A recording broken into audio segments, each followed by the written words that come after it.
Collaboration is what's needed in every small business so that it can grow from where it is.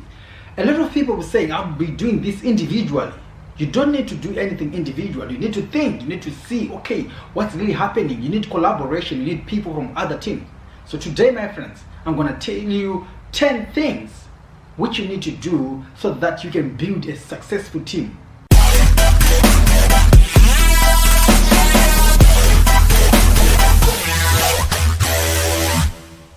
The first thing you need to do is to create a clear and a compelling cause.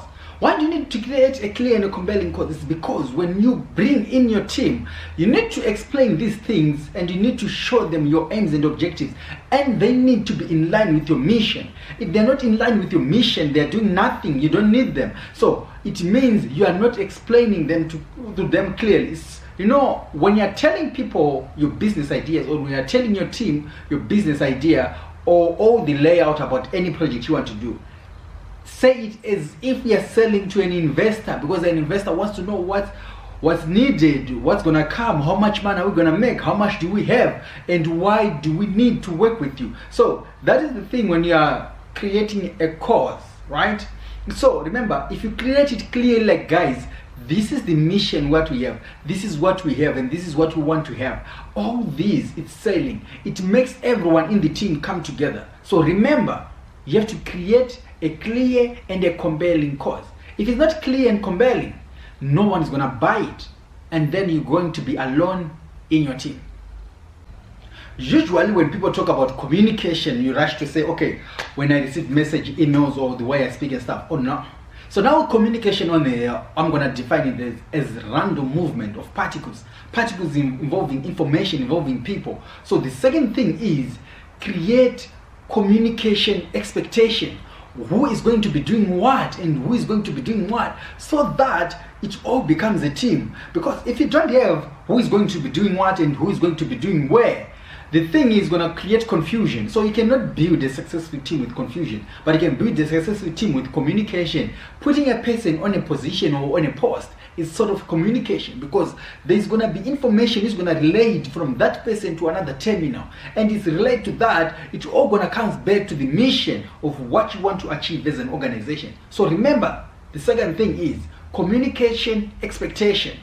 Always put people on a rightful post, the post they really belong, because if you sell them your mission, they will know exactly where to work and when to work and how to communicate it. And all you do is to elevate their communication or motivate them to do more. Working without a goal is totally disastrous. A lot of people just go to work.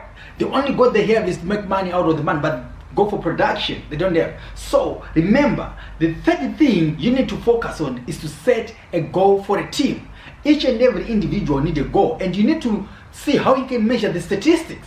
Because if you say a person is going to produce 1,000 of these things within a month or within a week, you need to measure their success. So the only thing which can make a team come together is to work towards a goal. And if you set a goal as a team, eventually individuals will start to set goals for themselves so that they can meet the goal of a team.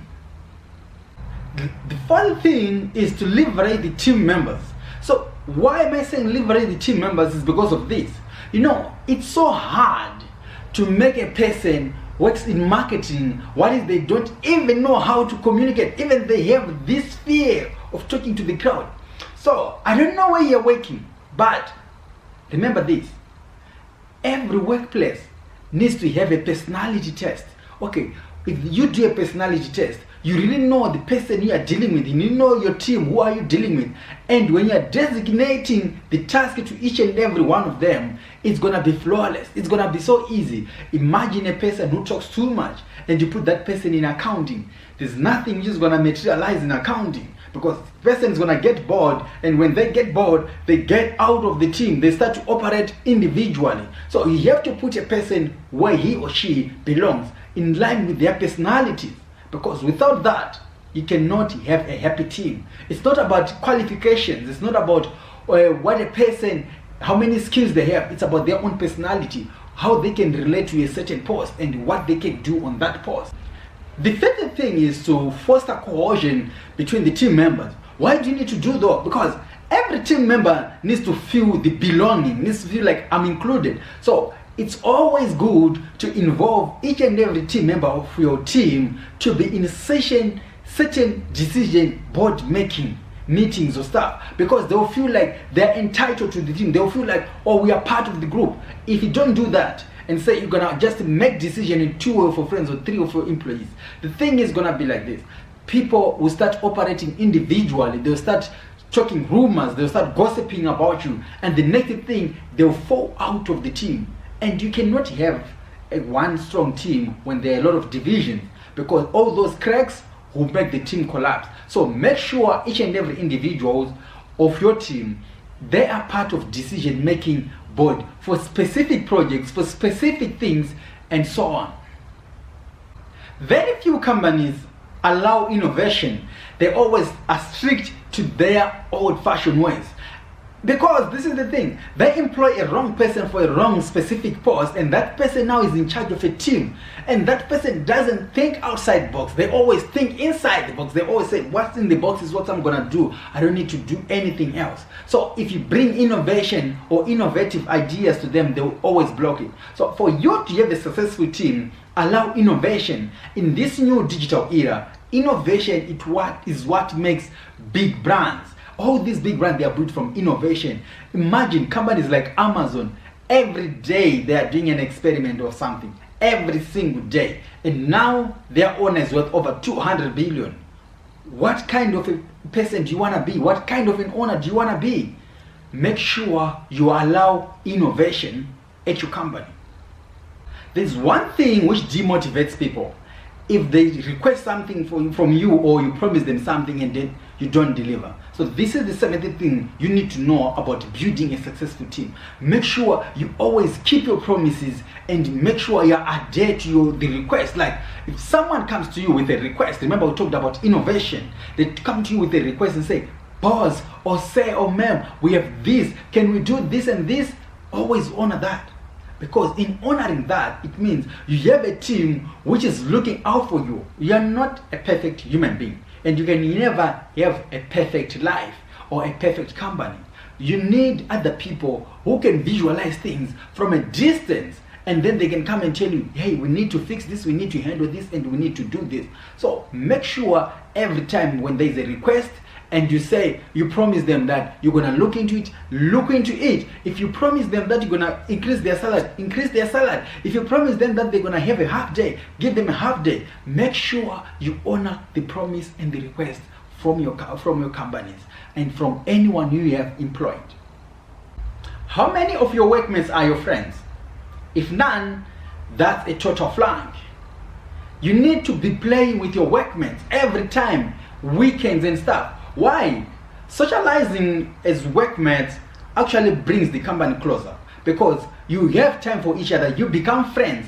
Friends will never let each other down. Friends are always there when you are in need. So make sure all your workmates, all your employees, they socialize out of work, because this builds a team. This builds the self-esteem of a team. I usually go to companies and we don't need you to be dating each other. We don't need you to be doing this. We don't need to. No, leave people be, because if they start dating each other, they are going to go and socialize out of work. When they start to be friends, going on a weekend trips, going to weekend parties, inviting each other to their weddings, it now becomes a team. And make sure you start this at the company. When you're doing party for companies and stuff like that, you are always bringing the team together. When you bring the team together, their families will come together. Their ancestral genealogy, whatever, will come together. That's how you even save clients. That's how you even save your own company. Remember this. Make sure you encourage your workmates to communicate out of work and to be friends. Lastly, just imagine being told, we are the employer of the month, you are the employee of the week, you are this of the this at a company. You get a recognition, either a certificate, either a bonus, or a trip, or 2 days off. You need to do that as a small business owner. It doesn't need you to be a big company to reward your workmates with that. You need to do that if you have juniors be under you. You need to be like thinking, okay, I need to award these people, because awarding these people can go a long way. You all need to know this.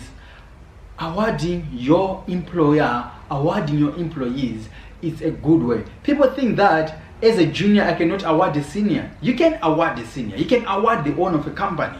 You can give them a certificate of appreciation, even of their behavior, even of the way they handle things. Even if the company is like doing profit and stuff like that, you can just give them a compliment and stuff.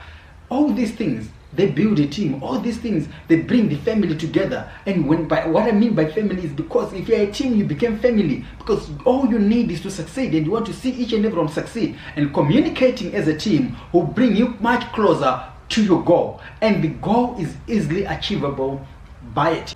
If you didn't have a team, I want you today to go and find a team. You don't need to wait for anyone. You don't need to say, I'm going to find a team when I have this. Some of your companies are not functioning because you want to operate alone. Not knowing if you bring 2 or 3 bodies, they're going to help you on certain departments or certain areas, and then you grow your business. And make sure you go and apply these 10 ideas of how to build a successful team. Until next time, my friend, be who you must be.